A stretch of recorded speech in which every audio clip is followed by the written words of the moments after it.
My name's Nelly, and growing up in our house was like living under constant surveillance. Dad was a professor, his life revolved around the university, and he expected nothing less from me and my sister, Anna. Mom was pretty much the enforcer of Dad's rules, always making sure we were the perfect daughters. It was a regular evening at home, and I was trying to finish a book I'd been secretly reading under the covers for the past week. The living room was buzzing with the usual chatter about Anna's latest achievements. She went to high school, and every day there was a new reason for our parents to be proud. Dad's voice boomed from the living room, pulling me back to reality. "Nelly, can you come here for a moment?" Dragging myself away from my book, I headed to the living room. Anna was sitting on the couch, grinning like she'd won the lottery, while Mom was passing around cups of tea. Dad cleared his throat as I walked in. "Sit down, Nelly. We were just discussing Anna's latest paper. It's been selected for the school's research journal. A significant achievement." "That's great," I mumbled, forcing a smile.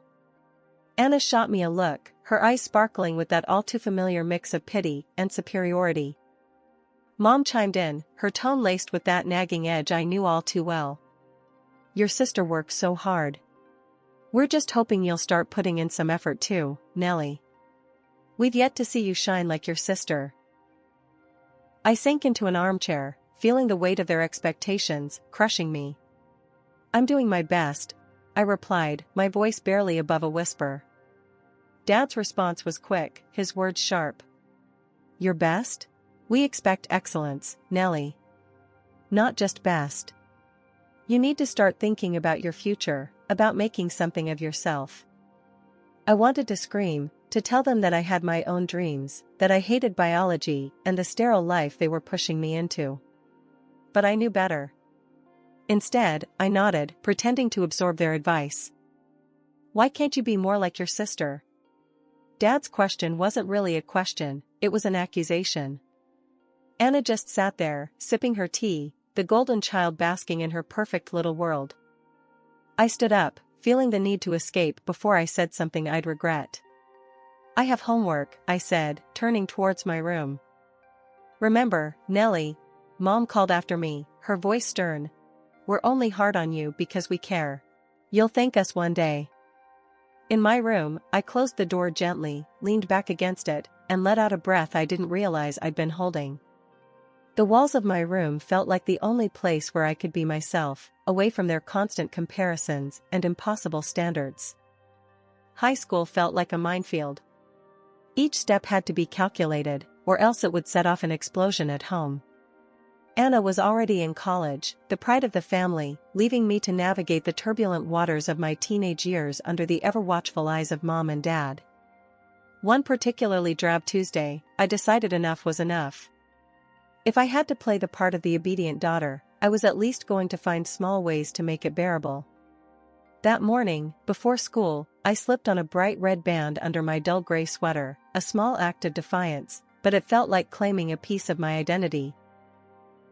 At school, I was a different person. I hung out with Max and Liz, a couple of outcasts like me who didn't fit the typical mold. We'd skip the occasional class to hang out in the old music room, where I could finally breathe. "Nelly, you coming?" Max nudged me as the bell rang for the next period. "Yeah, let's get out of here," I replied, grabbing my bag and following them. We settled into our usual spot, and I pulled out my hidden headphones, ready to drown in some music that Mom and Dad would never approve of. Liz watched me, an eyebrow raised. "Still hiding that stuff from your folks?" she asked, her tone a mix of amusement and pity. "Yeah, Dad would flip if he knew I was into punk rock. You know how he is about proper influences and all that crap," I muttered, fiddling with the headphone cord. Max laughed, shaking his head. "Man, your parents are something else. How do you stand it?" "I don't know. I just do what I have to do, I guess. Keep my head down, mostly." The conversation drifted away from me as I lost myself in the music, the lyrics pumping me up, giving me a dose of courage I desperately needed. Later that week, I decided to take an even bolder step. I'd been saving up from my part-time job at the local bookstore, a job Mom and Dad barely approved of, and bought a pair of ripped jeans. Hiding them in my bag, I changed at school on Friday, ready to feel a little more like myself. Walking home in those jeans felt exhilarating, but as I turned onto our street, my heart sank. There was Dad, waiting at the front door, arms crossed. Panic set in. I had forgotten he was home early on Fridays. "What on earth are you wearing, Nelly?" His voice was calm, but the disapproval was clear as day. "They're just jeans, Dad. Everyone wears them," I said, my voice small, bracing for the storm. "They are not just jeans. They are a statement, and not one we approve of. Go change. Now." I clenched my fists, fighting the urge to yell back. "It's just clothes, Dad. It doesn't change who I am." He stepped closer, his presence imposing. "Everything you do reflects on this family, Nelly. Remember that." I stormed past him, slamming the door to my room behind me. The jeans were thrown into the back of my closet, hidden yet again. But something inside me had shifted. That night, I made a promise to myself. No matter how small, I'd keep finding ways to rebel, to be me. Even if it meant just a hidden streak of red or a song no one else knew I loved. When it was time for me to pick a university, the whole choice part was a joke. Dad had it all mapped out. I was going to the same university he taught at, just like Anna. The decision wasn't mine, it was handed down like a family heirloom I never asked for. The major? Biology, Dad's field. "It's a respectable field, Nelly, and you'll have a secure future," he'd said the night we talked about my so-called choices. The truth? I had no interest in biology. I wanted to study literature, lose myself in books and stories, not cells and organisms. But that wasn't part of Dad's plan. "Think about your future, Nelly. This is for the best," Dad had said that evening at dinner, his tone final. Mom just nodded along, adding, "Your father knows what's best, dear. Anna's doing wonderfully well, just follow in her footsteps." So, that was it. I enrolled in biology, and just like high school, college became another series of hoops to jump through. The first year was a blur of classes I had zero interest in. I'd sit in the back of lectures, doodling in the margins of my notebooks or getting lost in my thoughts, imagining I was somewhere else, anywhere else. One afternoon, I bumped into a senior student, Mark, at the campus cafe. He was a literature major, and we hit it off talking about a novel I had secretly been reading. "You actually like this stuff, huh?" Mark smiled, pointing at my biology textbook. "It's not by choice. It's complicated," I sighed, my usual defensiveness about my situation kicking in. "Sounds like a prison sentence," Mark laughed.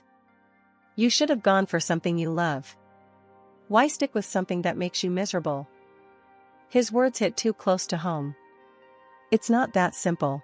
My dad's a professor here, in this department. I didn't have much of a say." Mark raised an eyebrow. "That sucks. But hey, maybe you can switch majors? Talk to someone in the lit department?" I shook my head, a bitter laugh escaping. "You don't know my dad. Switching isn't an option. This is my life."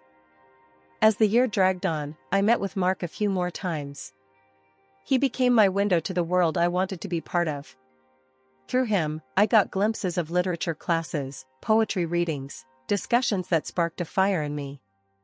But at the end of each meeting, I had to return to my reality, the world of biology labs and lectures that felt more suffocating each day. My last year at university was nothing short of a family spectacle, thanks to my sister Anna's grand wedding.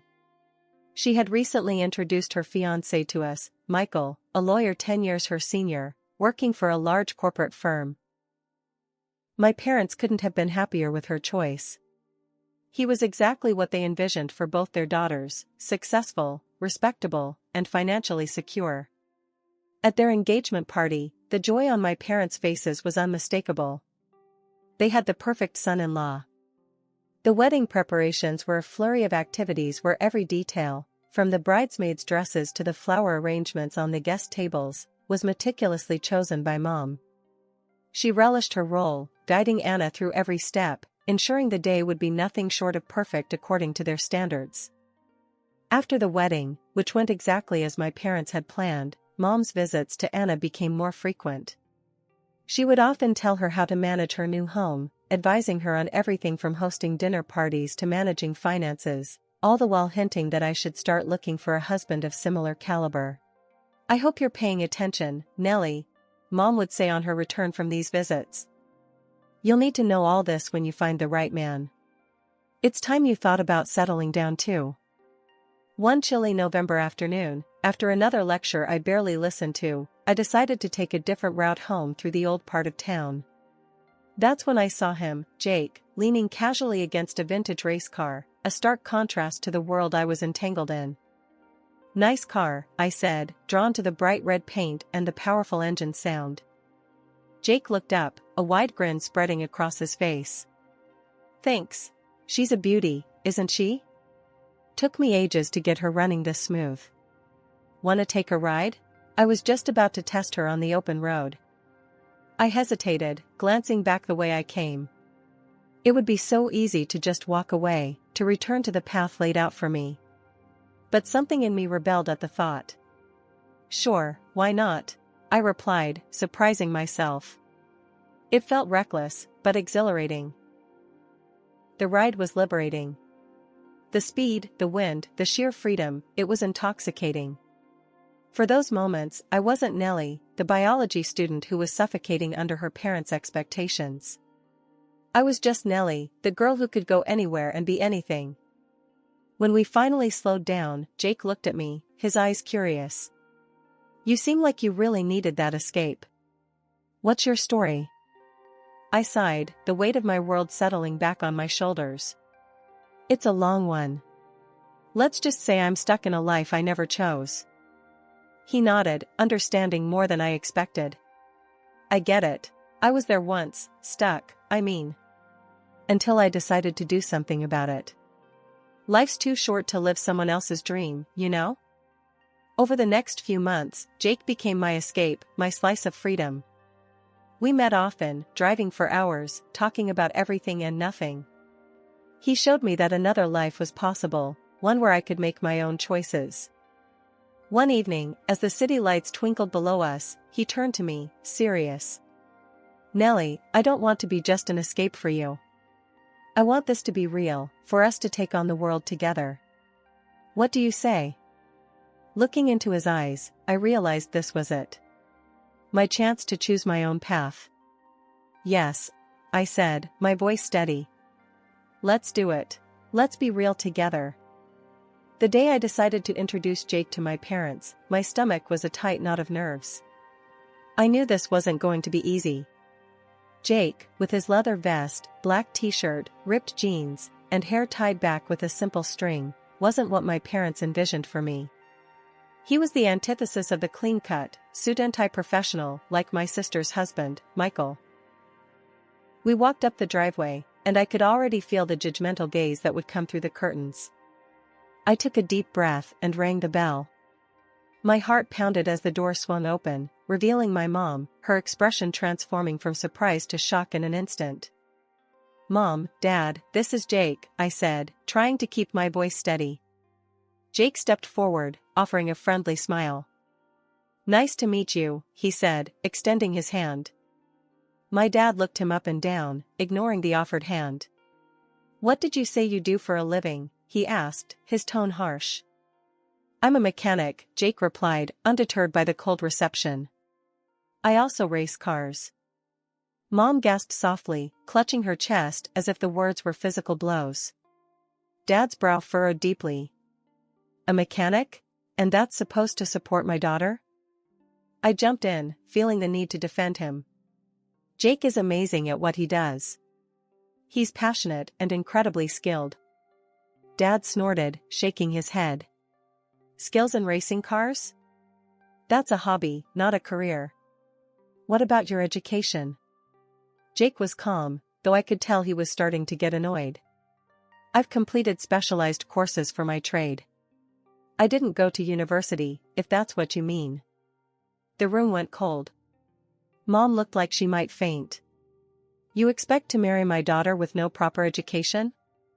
I love Nelly, Jake said firmly. I intend to make her happy. Happy? With what? Do you want to feel like a piece of trash in an old shabby apartment? Love doesn't pay the bills. Dad's voice rose, his temper flaring. I felt a surge of anger. I don't care about money. I care about being with someone who loves and respects me. I shot back. Dad pointed a finger at me, his face red. You're making a huge mistake. I won't allow it. We do not give our blessing to this farce. Mom's voice was shrill, panicked. You're not thinking clearly, Nelly. This isn't you. It's exactly me. This is who I am. Jake makes me happy, far more than any lifestyle you wish I had, I argued, my voice rising to match theirs. Dad was adamant. If you choose this man, you choose him over your family. We won't support this. If you leave with him, don't think you can come back. I took a deep breath, my decision clear. I choose us, Jake. I choose freedom and happiness, even if it means losing them. Mom burst into tears, and Dad's voice was cold as ice. Go then. And when he leaves you, don't come crawling back to us. I grabbed Jake's hand, pulling him toward the door. I won't. I'll never come back, I said, my voice steady, despite the tears I fought back. We walked out of the house, the door slamming shut behind us. The finality of that sound echoed in my heart. I had chosen my path, and as we drove away, I felt a mix of heartbreak and relief. The day of our wedding was bittersweet. I had secretly hoped that maybe, just maybe, my parents or Anna and her husband would show up, or at least send a card. But as the day went on, it became clear they wouldn't be part of it. The silence from their end was deafening, yet as I stood there exchanging vows with Jake, I felt a profound happiness that overshadowed the disappointment. After the wedding, life with Jake felt like a whirlwind of happiness and new beginnings. His passion for cars and his talent as a mechanic led him to pursue further training, specializing in servicing high-end, luxury cars. His reputation grew, and soon he opened his own company. It was a risk, but it paid off. Looks like all your hard work is really paying off, I told him one evening as we reviewed the company's growth charts. His face lit up with that smile that always made me melt. It's our hard work, he corrected me with a wink. Couldn't have done it without my top-notch dispatcher and business manager. Our personal life was equally rewarding. Jake's mom, who lived not too far from our new house, became like the family I had lost. She embraced me wholeheartedly, calling me her daughter, filling a void I hadn't realized was so profound. You're more of a daughter to me than an in-law, she would say, her warm embraces making me feel cherished and accepted. We would often have her over for dinner, or spend weekends together, exploring local markets or just enjoying each other's company.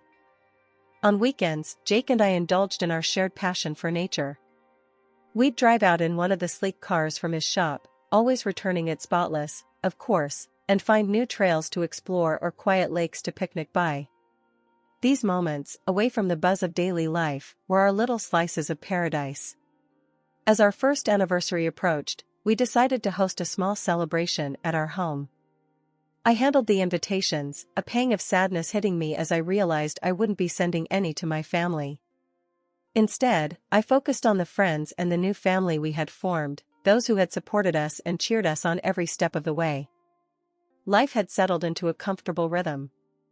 Jake and I were happily running our business, and our days were filled with a sense of accomplishment and contentment. My mother-in-law, who lived nearby, was a frequent visitor and had become like a second mother to me. Her visits always brought warmth and laughter to our home. One afternoon, she arrived looking unusually troubled, her brow furrowed as she took off her coat. There's a scandal brewing at the university, she said as soon as she sat down. It's all over the news. A professor has been accused of plagiarism and stealing someone else's scientific work. My heart skipped a beat. Did they say who it was? She shook her head. No, they didn't mention a name, but it's quite the talk around town. A sinking feeling settled in my stomach. The university they mentioned was where my father worked. I hadn't spoken to him or my mother since the day I chose to marry Jake and leave my old life behind. After my mother-in-law left, I turned on the TV and flipped through the channels until I found the news. The reporter was standing in front of the university, talking about the allegations against a prominent professor. Then they flashed my father's photo on the screen. It was him.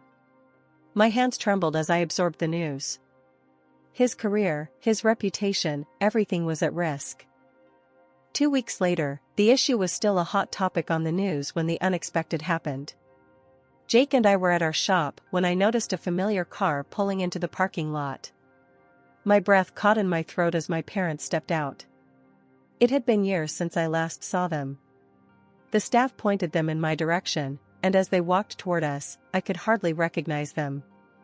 My mother had lost a lot of weight, her clothes hung loosely, making her look frail and aged. My father seemed a shadow of the man he once was, his posture slumped and his eyes lacking their usual firm resolve. As they approached, my mother's eyes filled with tears. "Nelly," she said, her voice cracking with emotion. "Mom," I replied, my voice neutral, guarding my feelings. "We need to talk to you," my father said, his voice low. I looked at Jake, then back at my parents, 1,000 memories and feelings swirling in my mind. I knew this conversation was inevitable, but I was not ready to simply let them back into my life without understanding their reasons for coming now, after all this time. "Not here," I said, indicating the busy shop around us. "We can go to my office." They nodded, and we walked to the small building next to the garage where I handled the administrative work.